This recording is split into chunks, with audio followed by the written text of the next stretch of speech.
Ukoje kwa sasa? Usalama uko vizuri, ulinzi shirikishi wapo, wanafanya kazi.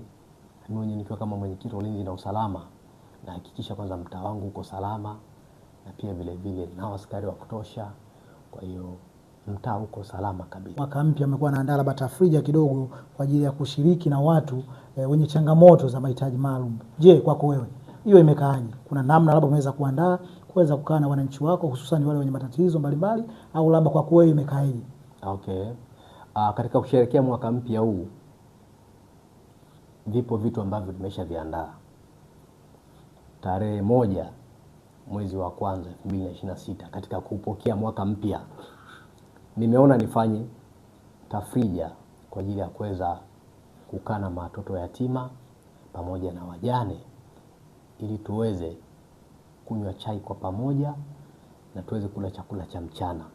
Lengo kuu ni kuwapa furaha, faraja watoto yatima na wamama wajane, ili na wao wajisikie kuthaminiwa na kusherehekea mwaka mpya kwa furaha. Na takwimu zipi ambazo unazitumia kuweza kupata watu ambao watakuja kushiriki katika tukio hilo waweze kuwa ni kweli ni watu ambao wanahitaji msaada au ni watu ambao wanatoka katika mazingira magumu? Katika kusherehekea mwaka huu mpya, tunapenda kutafuta watoto yatima pamoja na mama wajane wenye uhitaji katika kata yetu ya Pugu na ndani ya mitaa yetu hii mitano.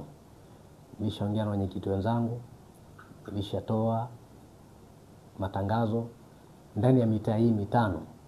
Tunahakikisha kila mtaa tunapata watoto na wamama wajane ili tuweze kusherehekea kwa pamoja.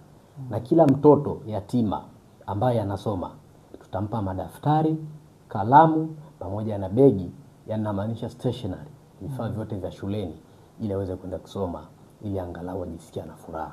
Okay. Lakini pia kwa mama mjane tutakunywa naye chai, lakini pia tutakula chakula cha mchana, lakini pia tutapata picha naye, lakini ni kitu kingine, atapata mchele pamoja na sukari. Okay. Hii ni kuendelea kumpa faraja mama mjane asijisikie mpweke. Hakika serikali hii ya mtaa imeliona hilo na inaenda kulifanya. Ni jambo ambalo litakuwa lina mwendelezo au labda ni kwa msimu huu pekee yake? Ni jambo ambalo litakuwa la mwendelezo. Kila mwaka mpya. Okay. Lazima tunafanya hivyo. Ili kuhakikisha tunakaa na wamama wajane na watoto yatima ili kuwapa furaha. Okay. Tunapokuwa nao watajihisi kama wako na wazazi wao. Kazi wa maeneo ya Kinyamwezi, waambie kitu chochote kile kwenda kuwatakia kila heri. Kwa kazi wangu wa Kinyamwezi, napenda kuwatakia heri ya mwaka mpya.